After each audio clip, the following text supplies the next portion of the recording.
Hello, Canucks fans. Welcome back to the episode of Canucks Conversation, brought to you by Bet365. We're coming to you from the Pacific Toyota Dealer Studios.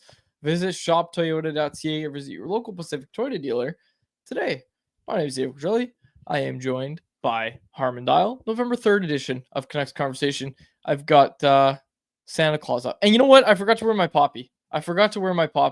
And that bothers me. Santa Claus on November 3rd is crazy. No, I like my Christmas. I do. So I don't At least wait for Remembrance Day to pass. It's got to be the second half of November. I do. So that's the thing. I did all my Christmas lights outside over the weekend, but I'm not turning them on. I don't turn them on until November 12th. It's just jarring to see Santa Claus on November 3rd. I'm not gonna lie. Well, it's my Santa Lego. So I have to build the Christmas Lego. I had to do it all now, basically, is what I'm getting at. So yeah. There's literally Christmas decorations being put up in my house as we speak right now. So, yeah, I don't know. I like Christmas. I like it a lot. You have the green colors too. Are you not a big Halloween guy or just happy that it's over? I'm a huge Halloween guy. I love Halloween. Remember I said on Friday, I was like, I'm hoping for some trick-or-treaters. I got some trick-or-treaters. It was a lot of fun. I love Halloween. I really do. Set some fireworks. I can't get behind November 3rd. Just like a Christmas theme already going on in your studio set. Yeah, November. Well, it's not a Christmas theme. It's gonna get a lot more Christmassy. It's just that I see green LEDs in the background, and I've got a Santa Claus staring at me over your shoulder. That's for the Canucks. I had that on Friday too. I'm doing this instead of blue lately. I've been switching. I think I like the green more. But anyways, you should have seen November 1st. You think November 3rd's crazy? November 1st, all the decorations were down. The Halloween ones, that is. And then we fired up the Christmas decorations November 1st. Love doing that. Always do that. But I wear my poppy, and I'm pissed that I forgot it. It's literally outside the room right now. Anyways, yeah, the title of today's show, the most heartbreaking loss ever, and then in brackets it says Canucks lose to Wild. We've got a lot to break down. We're gonna get to the Canucks. But we do have to talk about the actual heartbreaking loss. Probably the most heartbreaking loss ever for Toronto Blue Jays fans. Yeah, that's just tough. Like, that is such a tough way to lose a World Series. Technical producer Jacob Bazar, obviously diehard Jays fan from the start. He'll have to weigh in on this as well. But yeah, the most heartbreaking way to lose a World Series. You had 2-3 chances to close it out. They couldn't get the job done, and then they lose in extra innings. Yeah, that's a really, really tough way to go. Just all the little moments too, not just blowing the 4-2 lead, which with the Dodgers offense, it could happen. But to me, it's more the missed opportunities offensively where, I mean, how many times did they leave runners stranded in scoring position? Not just in this game specifically, but in the series as a whole. You had a chance to, I mean, I'm not going to lie. When Vladdy hit the leadoff double in the bottom of, what was it, the 11th? I figured, all right, they're at least going to tie. And then, first and third, the last thing you expected was a season-ending double play. But then also IKF just like inches away from scoring there. And then the Paez catch. I thought those two were going to collide and that it's going to win the World Series right there. Yeah, that was a crazy catch. Catch. I was saying to Harm before you joined Quads, considering the circumstances, like 2 outs, bottom of the ninth in the World Series, and Paez coming in cold as a defensive sub after losing his starting spot in the lineup earlier in the series. That is the greatest catch I've ever seen, considering the circumstances. I think StatCast had it like under 30% catch probability for Paez because Kike Hernandez should have had that ball, but he was playing shallow for some reason. And then he gets in Paez's way. Like, run that simulation 10 times. Paez makes that catch once or twice. And it just so happened that the once that he made it was the one that he needed to when the World Series was on the line. It was heartbreaking. It was really, really heartbreaking. And I really felt bad for Jays fans. Also, one thing I'll say. Yeah, go on. I was just going to say, like, for the Dodgers, if they lost, who cares? They win. They're in the World Series, or at least going deep almost every year. They spend a ton of money. Their roster's just full of superstars. Feels like the damn all-star team out there. like for them, if they had missed that opportunity and lost into Game 7, yeah, it would have been crushing for them. But also, who cares? They've recently won. They're in it every year. They're a big market franchise. Whereas for the Jays, my worry is that this was the year where everything went perfectly right, and they're a good team, but are they elite enough to get back to the World Series? And was this their one best shot with this core, especially with the uncertainty around Bichette's free agency status, other guys like Bieber, Bassett? Like, it's not going to be the same team next year. I want to weigh in on this specifically because I think, and I'll say this to Jays fans, what crushed me the most as a Mariners fan about the ALCS is just look at how often the Mariners make the playoffs. This was the year where everything went right for the Mariners. And because of our ownership, we don't know if this is going to be a one-off or if this is going to be the beginning of something. But for the Jays, they've already made the investment into Vladdy. They're like Robert Suarez opted out of his contract today in San Diego. You don't think the Jays are going to be big players for him? And just knowing that you have an ownership group in Rogers that is going to go for it every year, when you get to the World Series, like to me, this is the start of something for the Jays. That's at least how I feel. Is like they're going to be in it every year. They're going to at least try to field a competitive team. And look, I mean, look at the direction the Yankees are headed. I don't know. Like Judge is getting older, and Judge is great. Judge is going to be great, but like that's an old team in the Yankees that don't have many young players coming. I'm not going to go through the entire AL, but for the Jays and the AL East, it feels like the beginning of something. And Jacob, I don't know if you disagree, but that's how I feel about the Jays. Is I think they're going to be there. I think they're going to be a competitive team for a while. They've made the investment in Vladdy. You don't sign that contract and then kick the can down the road. Yeah, I still think they need a top of the line pitcher. They're going to return. I first off, I'll say I think Bo does come back, and if he does come back, they're basically returning their entire lineup for next year. Mm-hmm. They need another pitcher. I don't know if they're going to be in on like a Skubal trade. If they could land that level of pitcher, like a Skubal, then that's them saying, okay, Dodgers, let's run it back next year. But I do think they're probably better set up than like the Mariners. If everything went right for the Jays this year, like, you know, I don't want to say everything went right for the Mariners because their rotation dealt with injuries, but like that was the best offensive team the Mariners have had in like decades. Yeah, and it wasn't that way at the start of the season because that cost money.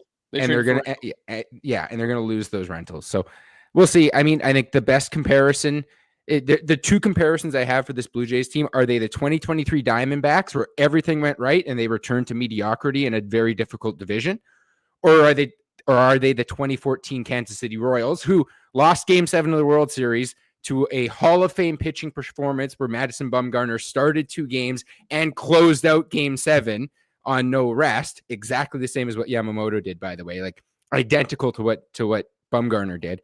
And then those Royals bounced back the next year and won the World Series. So I think one of those things is happening, and I'm going to lean more towards the bounce back. Yeah, I'm that way too because that Diamondbacks team was like a wild card team anyway. So I'm all in. I'm all in on them Jays. Until the Mariners start up next year, then I'm rooting against them again. But let's get into the hockey talk. It's been a while here that we've talked about baseball, so we'll close out the baseball talk. Let's get to our opening segment, which is brought to you by our friends at Greta, a great spot for all games, home and away. You can skip the line and not have to pay cover on game nights if you're wearing the home team's gear. And of course, there's also the game day specials at Greta, including $3.33 off select food items, $3.33 on select drinks, and more. With the arcade, bar, street food menu, make Greta your spot to watch the big game. All right, some hockey talk. Another heartbreaking loss as the Canucks kick off the month of November with a loss to the Minnesota Wild. Harm, I'll let you just take this one away. Yeah, I mean, hopefully there were enough Canucks fans that decided to just turn the Jays game on because that was a classic. You weren't missing out on much if you caught the game against the Wild. Just felt like a game where the Canucks were truly outgunned skill-wise. You could see the deficit as far as the injuries, not having Quinn Hughes, not having Connor Garland, Nils Höglander, Filip Chytil. on and on, where they put up 28 shots, but I thought they had a very tough time generating quality chances. I mean, in the first period, Mackenzie McEachran was the only Canucks forward who had a shot on goal. So that kind of tells you what kind of offensive night it was. And I think you'll understand that lines 2 through 4 weren't going to deliver much offense for you. But that top line trio of Pettersson, Besser, DeBrusk, just again not clicking. And it feels like the first 3 games of the season when they were together before Garland was promoted to that top line. And even at times when they were a trio last year, they've just never really meshed as a trio. They just look so slow together. To me, they're one of the slowest first lines in the NHL when they're together. They're really missing Connor Garland as a spark plug to transport pucks up the ice, to be the first man in on the forecheck, forcing the opposition's defenseman into turnovers. I think that's affecting Pettersson's game. And I think, to me, that from a forechecking perspective, Brock Besser is going to be more effective as a second man in because he's slow. Elias Pettersson as a centerman, you're typically going to be F3, right? So your job as well isn't to come barreling, charging in with a ton of speed, which Pettersson hasn't shown much of anyway, and force turnovers. As an F3, you're trying to anticipate where the opposition zone exit might be going based on the direction that the defensemen are skating and how your F1 might be hurting the breakout to one side of the ice. Your job as an F3 for Pettersson is to be more kind of anticipating. It's DeBrusk, to me, who is the only player on that line that has above average speed. That's where I've been disappointed with Jake DeBrusk. I want to see him crashing in as the first man in on the forecheck, and it feels like consistently he's just half a second too late. I'm not sure why exactly that is. I had a conversation with him after either the second or third game of the season where he admitted that even going back to last year, he thought he hasn't been as consistently effective on the forecheck. Because, man, I remember right before he signed with the Canucks, the Leafs-Bruins playoff series, you watch Jake DeBrusk play, and the way this guy would just hound defensemen, force turnovers, create havoc. I like what DeBrusk has done as a goal scorer since he's come to Vancouver, but that speed, that edge, as a puck retriever has been missing. And without that element, that line just doesn't win pucks back. And then the second issue is we can praise Pettersson for a lot of different areas where we've seen incremental improvement this year, but he still doesn't have his speed back as a puck carrier. He is still flat and slow as a neutral zone puck transporter. He doesn't have those flashy, speedy, dynamic offensive zone entries, and that means that line isn't creating off the rush. And it goes back to what I said when they were initially put together as a line for training camp. What did I tell you? The 2 keys for this line working would be they need to win pucks back on the forecheck, and they need Pettersson to be a rush / zone entry driver. Neither one of those things has happened whenever they've been put together as a trio, and to me that explains why they don't control the puck a lot and haven't been very effective offensively together. And let's not forget that this trio wasn't necessarily formed by choice. Like, it was Connor Garland on that right wing, and he was doing a great job. Again, doing a lot of the things that you're talking about right now, Harm. Connor Garland was excelling at all of those things, and we saw, I'd say we saw the best version of Elias Pettersson when he was playing with Connor Garland. Of course, Connor Garland now hurt, might be back this week, might be back next week. We don't really have a firm update on him just yet, but it's to the broader point of all these injuries are gonna, you're going to feel the effects of them throughout your lineup. Well, that's why you look at on paper, right? Before a season starts, you would look at Pettersson, Besser, DeBrusk and go, all right, it's not going to be the best first line in the NHL, but there's a lot of talent on that line, just as far as a goal scoring perspective. But the point I made before the season started about one of my concerns with this team is they don't have enough dynamic offensive play drivers. And that's what you're seeing from that kind of combo is Pettersson, DeBrusk, and Besser are all talented individual players, but DeBrusk and Besser are complementary players rather than drivers. And Elias Pettersson, while he's helped drive good defensive results. He's not yet 100% back to where he was at the peak of his game 2-3 years ago, where he can do things all by himself as a line. And you mentioned it, Garland, he checks both of those boxes in terms of being able to make that impact on the forecheck and carry pucks up the ice. But also Nils Höglander.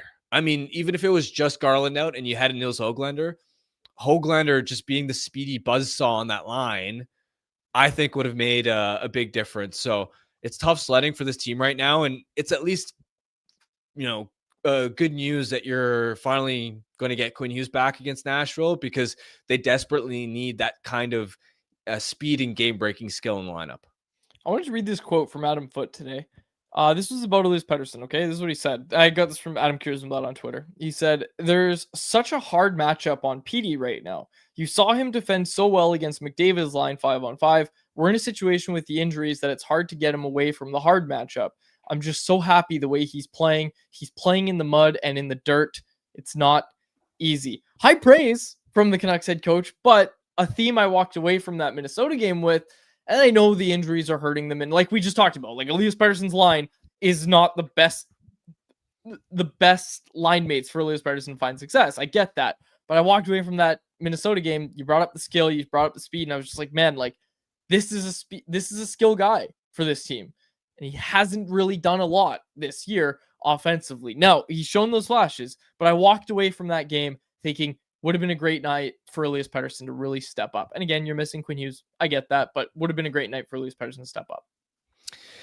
Yeah, and this is where I fully understand he's taking tougher defensive matchups and he's been playing great defensively, but an elite first-line center, the player that we thought Pettersson was, does both. Yep. He does both. I mean, I see people being like, oh, he's in more of a Alexander Barkov role. And it's like, yes, matchups wise, but the difference is Alex Barkov does that, but also look at his offensive production. He's over a point per game every single year, whereas Pettersson has eight points in 13 games, and we saw his offensive output last year as well.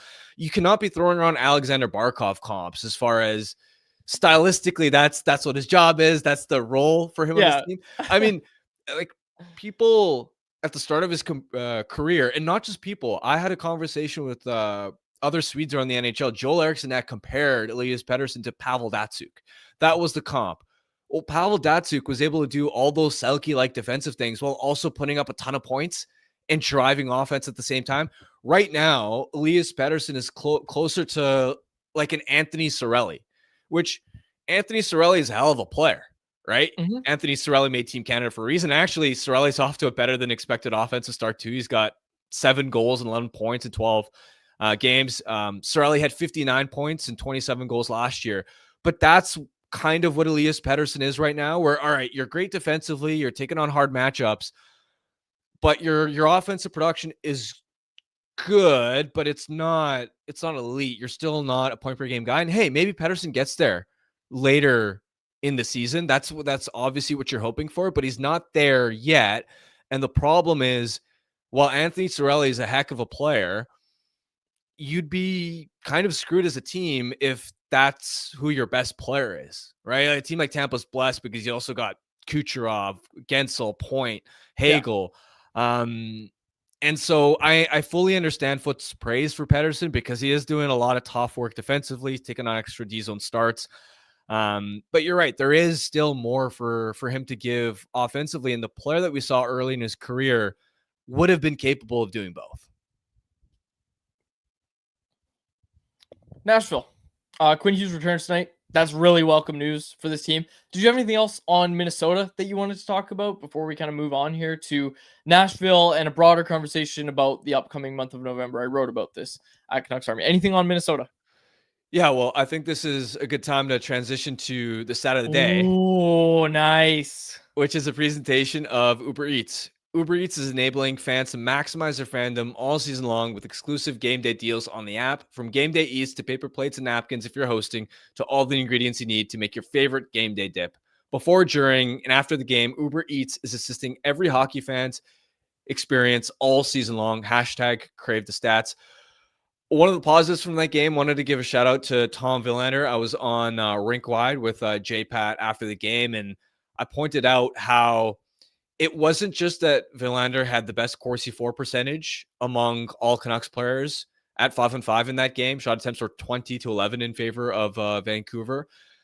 But matchups wise, the forward that he played the most minutes against at 5-on-5 wasn't some fourth liner, wasn't some third liner.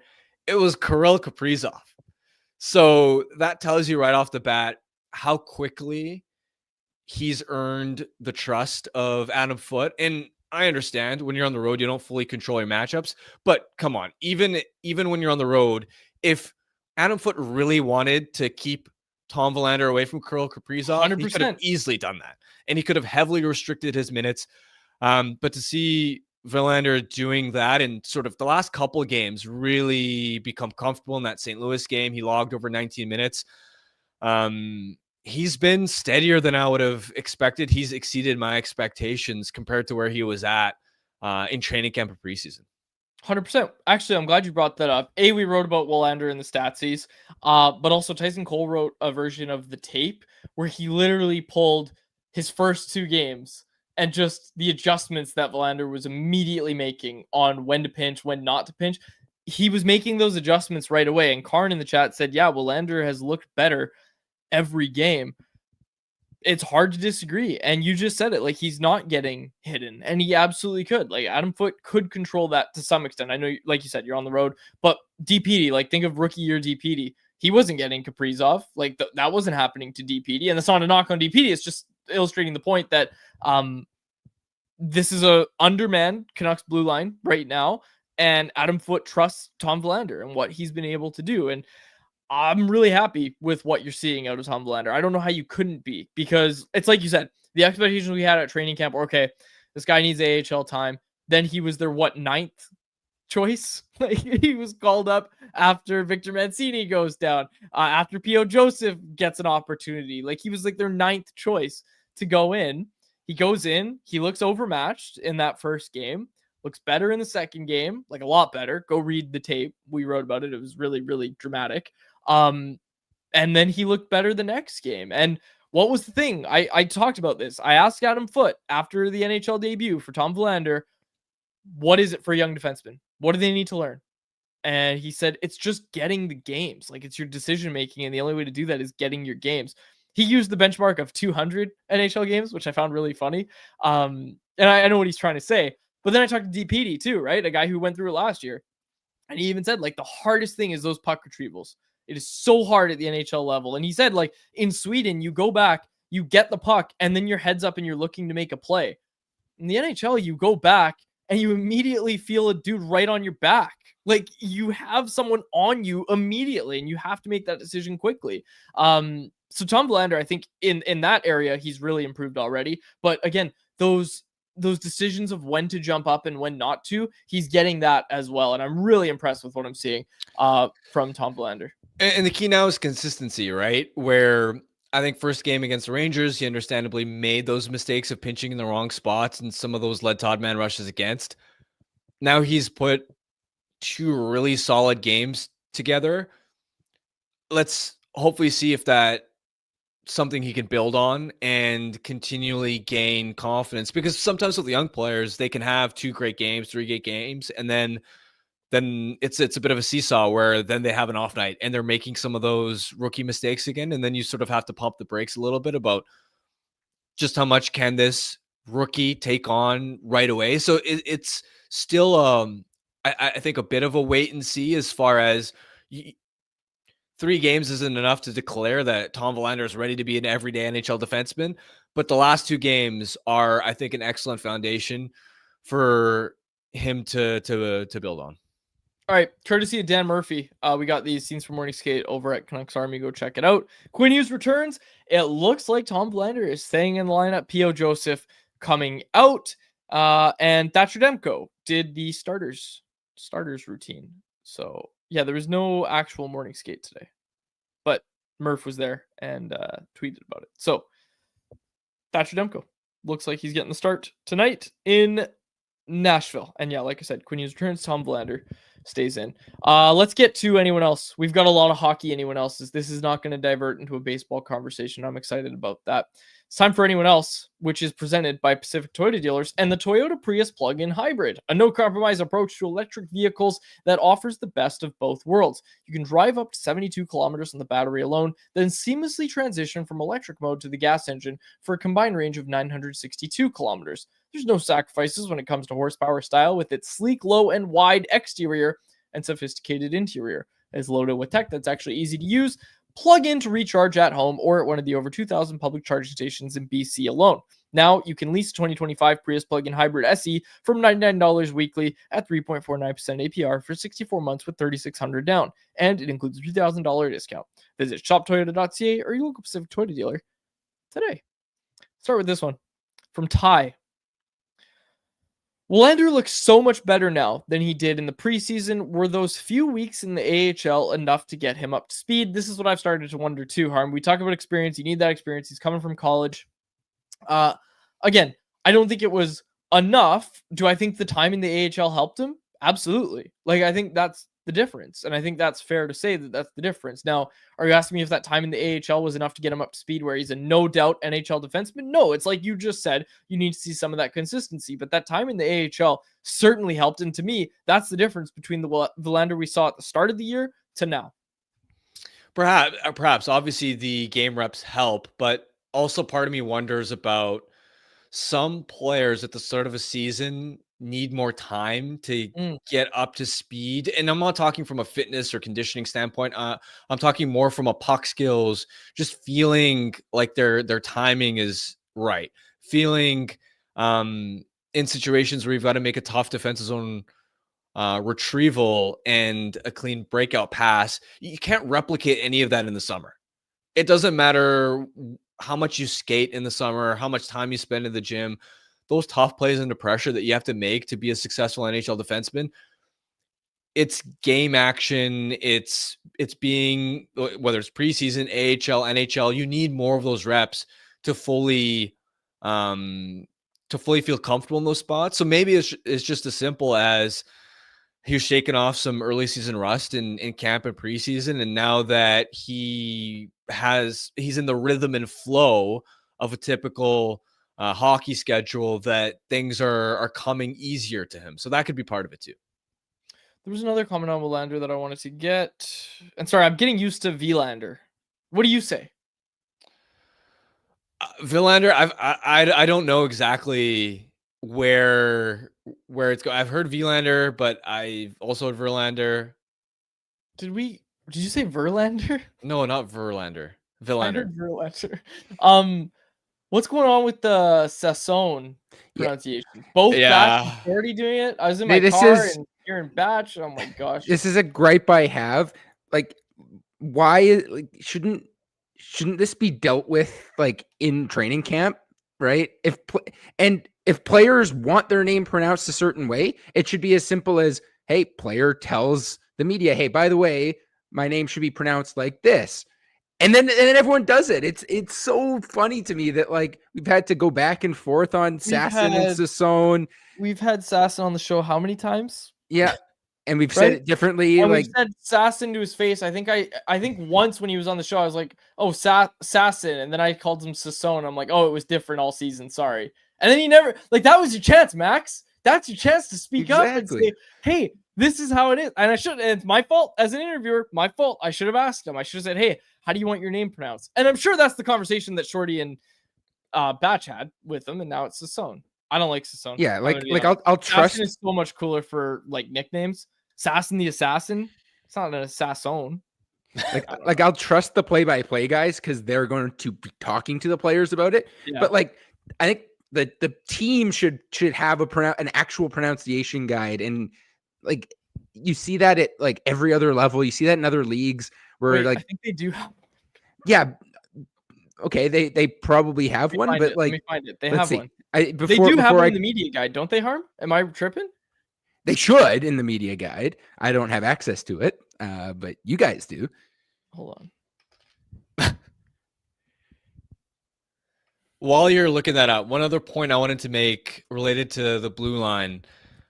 I thought Marcus Pettersson had a tough night against Minnesota. And then I remember about a week ago, somebody and anyone else was asking about Marcus Pettersson not looking sharp. And at that time, I was giving Pettersson some grace because rotating D partners, Quinn Hughes is out. There's a ton of responsibility on your plate. And I thought, all right, there's room for improvement, but he's been fine enough. I haven't seen too many flaws. Lately, though, it's leaning more in the direction of he's got to step up a little bit. You look at Tarasenko's opening goal on the power play. It was Matt Boldy's zone entry where Marcus Pettersson needed to break that play up, and he was within range, but kind of flailing at the puck a little bit, wasn't able to make that defensive stop. That's the kind of defensive stop that you expect a defenseman of Pettersson's caliber to make. And then even on one of Minnesota's power plays later on, he had a couple of failed clearances and just wasn't clogging the same passing lanes that he normally is so good at doing, right? Because when he first came to the Canucks, now Vancouver's PK was already performing really well at the time the trade was made, but once he came, they were the best PK in the NHL down the stretch. And I think you could see his skills there right away. I think through the first 3 or 4 games of the season, even when Blueger was out, the Canucks PK was about 91%. That's when I thought, all right, this is Marcus Pettersson at his best. And he was making a huge impact down low. Whereas I think lately the Canucks PK across multiple games has been getting seamed a lot east-west with those passes. And I think a big part of the PK, or at least a contributing factor for the PK's fall off, has been that Pettersson, I think, has underperformed a little bit. So not saying he's been shockingly bad or anything, but he's got more to give, in my opinion. So it is Sasan. Like, I found it in the pronunciation guide. It's Sasan. I feel like we just got to go up to him in the locker room and Jacob, book Max Sasan. Also, I agree with you about Marcus Pettersson. I've been seeing this as well. It started to be a conversation. It's like you said, it started to be a conversation. Now, do you almost just wait? Like, the thoughts cross my mind of how much of this is just like how many injuries they're dealing with. Like, Marcus Pettersson playing with Tyler Myers is different than Marcus Pettersson doing what he's having to do right now. And I don't know. I feel like there's almost not a grace period, but a lot of the issues kind of get swept a little bit under the rug when you're dealing with this many injuries. Do you agree? Yeah. And that was when we had this conversation a week ago, my main point, that Pettersson strikes me as the kind of defenseman that the quality of his play is going to be in some part impacted by the quality of the environment around him in terms of having a stable, consistent defensive partner, and also just the team as a whole. You notice this all the time, not just for Marcus Pettersson, but defenders in general, where if there's a defensive zone retrieval, D-man goes back, you have a forechecker on your back, there isn't really much of a much time and space to make a play by yourself.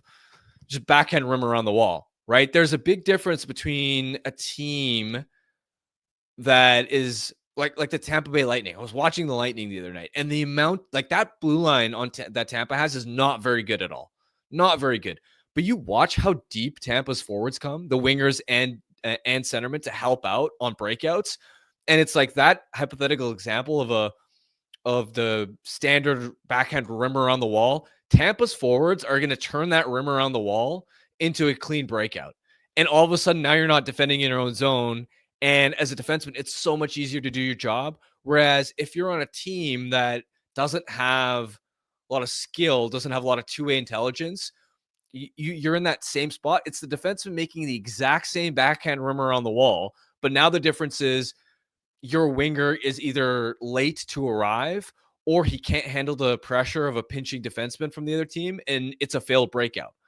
So a lot of times your play as a defenseman is somewhat dependent on your environment, unless you're an elite Quinn Hughes, Cale Makar, Thomas Harley, Miro Heiskanen, sort of like tier of defensemen. And I do think that that's part of the story. But even with that context in mind, I thought the Minnesota game specifically was okay, even though this team around you is undermanned and the defensive environment isn't the best around you, that you still got to make more stops, in my opinion. This was anyone else? Where'd it go? Sorry, I'm just scrolling up. All right, from Karn. He said, if Hughes Hronek struggle, should they try Quinn Willander, Marcus Pettersson with Philip Hronek to have two effective pairs, especially with Tom showing he can already handle / survive tougher matchups? I would start with going back to Hughes Hronek, Marcus Pettersson, Tyler Myers. You give Marcus Pettersson a partner that he's comfortable with and has a lot of experience, so he's not learning. Plus, same thing for Quinn Hughes coming back. There's a difference between when a player is healthy enough to return to the lineup versus when they're healthy enough to be what they are at 100% health impact-wise. And Quinn Hughes coming back in his first game, I don't want to put too much pressure on him to do all the heavy lifting. And to even for Willander, it's a different responsibility for Willander to, all right, now I've got to learn to play with Quinn Hughes and learn from his tendencies. You're putting more on his plate too. I don't hate the idea. I could see a scenario where it works, but I think my first preference would maybe be to go back to the top 4 D pairs that your defensemen are already familiar with, and those guys have chemistry. And then in the past, maybe you would have been reluctant to have a young third D pair of DPD and Tom Willander. But I think with Willander playing as well as he has been the last couple of games, I wouldn't be uncomfortable with that thought. And it's something you can adapt to, right? We've seen with this coaching staff, they're mixing and matching D pairs all the time. So I'd start with the D pairs I mentioned. But I don't hate the idea of experimenting a little bit and trying different looks if it doesn't work early. Karn, again, is the hyper-aggressive PK a bad stylistic decision given the personnel they have? Often the lanes seem to open up after the PK unit overextends and can't recover. Pointing to another Canucks Army article today, this one was from Stéphane Roger. Through 13 games, the Canucks maintain a positive 5-on-5 goal differential, but are getting crushed in every other scenario. This includes the penalty kill. Yeah, I don't think the solution I don't think it's as simple as they've been an aggressive PK. You should rein it in a little bit and your results are going to be better. Because I think you look at the best penalty kills around the NHL and all of them are applying a lot of pressure. And I also don't think it's been a reckless amount of pressure. And if anything, I've noticed that I just don't think passive PKs work very well in today's NHL. When you look at how much skill is on most first unit power plays. For example, the game against the Montreal Canadiens, they took a hybrid approach where against the first unit, they were like sitting back and passive and giving the Canadiens respect. And then second unit would come over the boards for the Habs. And then they were hyper aggressive. And even when they were passive against Montreal's first unit, that looked so dangerous. You were playing with fire because all of a sudden now you're giving Nick Suzuki, Cole Caulfield, Lane Hudson time and space to make plays and see the ice however they want. That did not look good at all. So yeah, are they in spots where they're overextending sometimes and getting burned for it a little bit? For sure. But I don't think the solution is to be more passive because I don't think passive PKs work very well in today's NHL. And because just in general, the Canucks are aggressive in terms of the up ice pressure, which I think has worked. But in zone, I don't know if I found myself thinking, oh, they're way too aggressive and too reckless. Somehow we haven't talked about Drew O'Connor yet. Scored the 2 goals in the game against Minnesota. He's been someone we've been talking about more and more in a positive way for sure over the last little bit.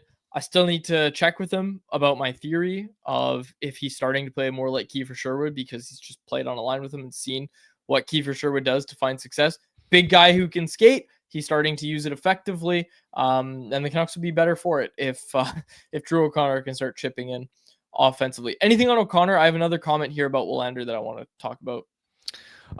Let's go to the comment about Willander. Okay, so Johnny Canuck said, who's the best partner for Willander and where does Mancini fit after injury? It was a no-brainer that when Hughes came back, it was going to be P.O. Joseph, the odd man out, or at least it seemed like one that was going to be Joseph that came out of the lineup. So Willander looks like he's staying in. But when Mancini comes back, when Forbert comes back, again, let's not forget, like I said, Willander was this team's like 8th or 9th option for defense. So when they start to get some guys back, and it almost feels like fool's gold to have this conversation based on how unlucky this team has been, because I'm sure by the time there's 2 more games, there's going to be 2 or 3 more injuries that we're talking about. So I'm going to hold off on the where does everyone fit when they get back, because we don't know when they get back. But I'll pose this scenario to you. Mancini comes back tomorrow.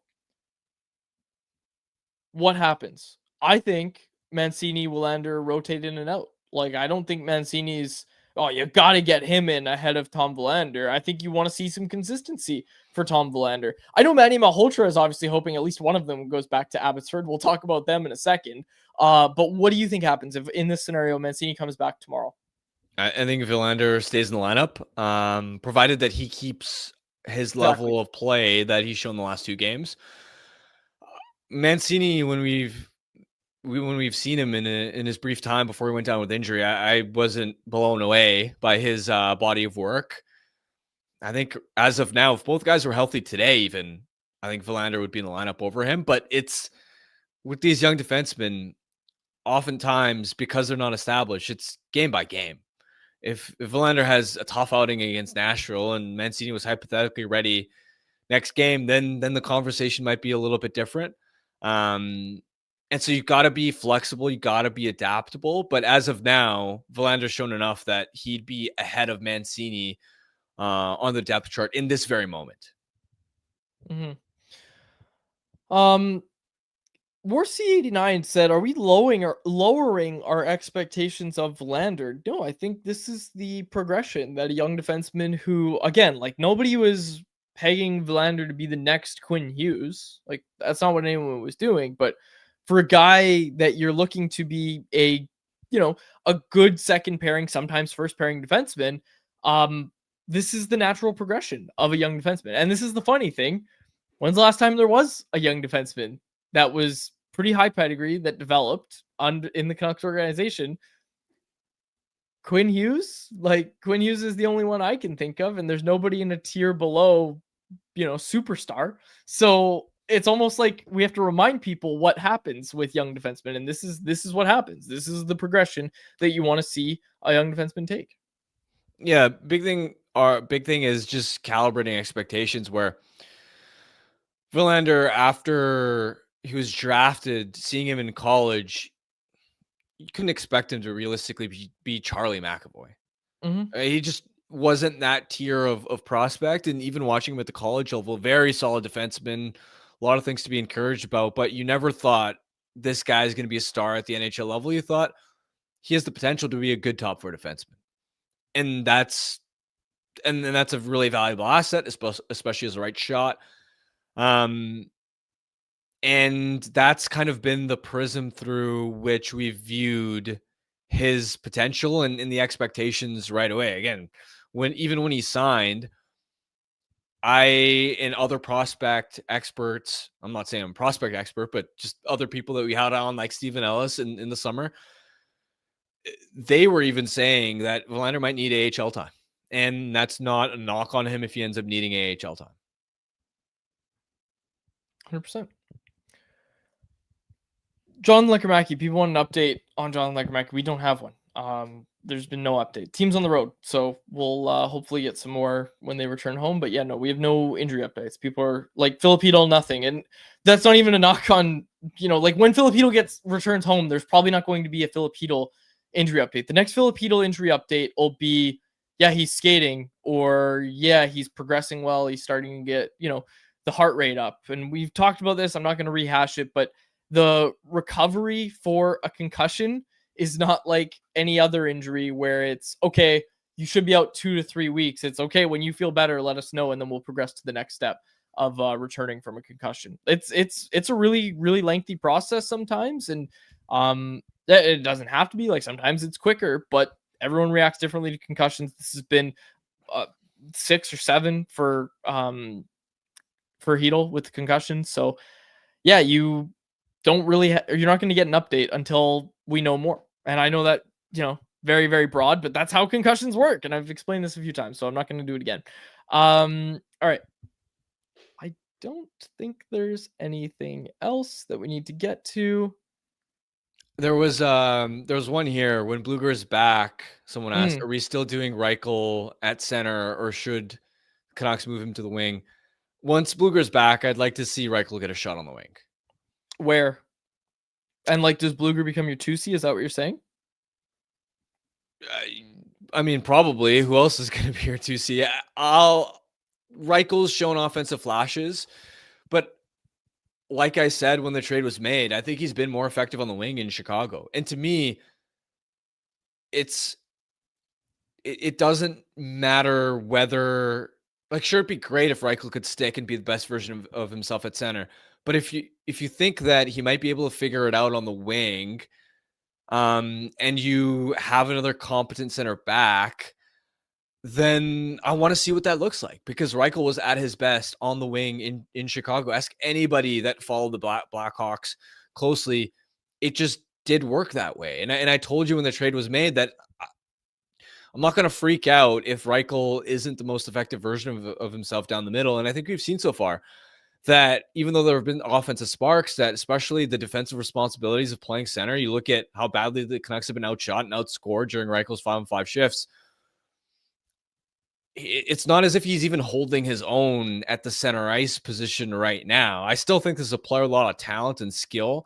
And I want to see if it maybe translates better to the wing. Doesn't even have to be a permanent shift there, but that's where he's been most effective. And look, I know the idea of Teddy Blueger as a 2C is terrifying, but again, Reichel's, just look at the results for Reichel so far in a Canucks uniform.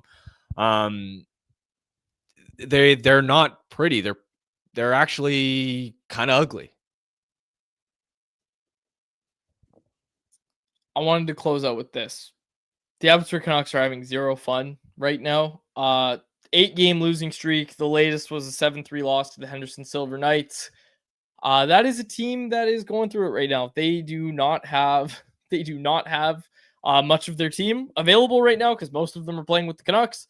And I really feel for Manny Malhotra. That is a really tough hand to be dealt.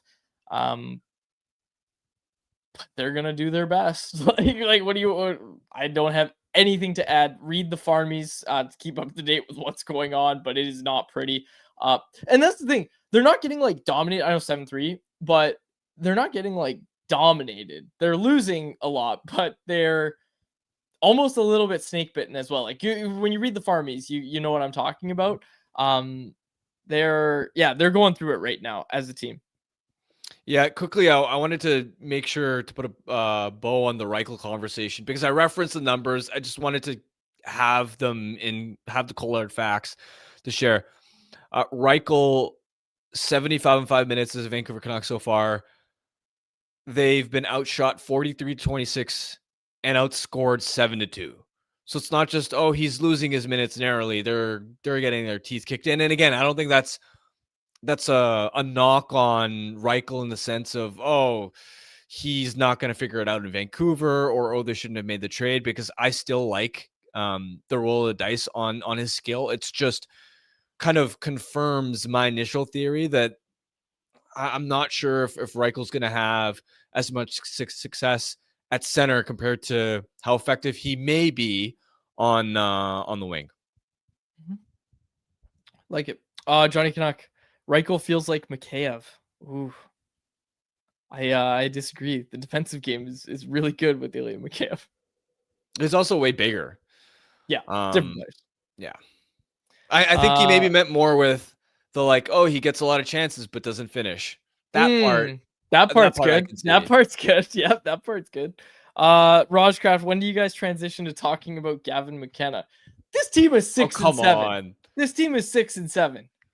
Also, that's the third time this show I've said 6-7. So, whatever. People are gonna get a kick out of that. But their record, 6 wins, and then 1 more loss than that. So, keep things in perspective. Things were really tough for them in October with the injuries, and they're still, just below 500. You're getting Quinn Hughes back. We're getting Quinn Hughes back. We're talking about a team that is gonna get healthier. Just relax. All right. If the conversation needs to happen, it'll happen. But let's try not to have it on November 3rd. That'd be pretty depressing. There you go. We'll fire up Tankathon when it's time. It is not time right now. Yeah. All right. I don't think I have anything else. All right. Cool. Anything else you want to say? Nope. All right. Let's get to our Bet365 bet of the day, brought to you by Bet365, a proud partner of Canucks Conversation. Let's see. What's on the NHL slate tonight? All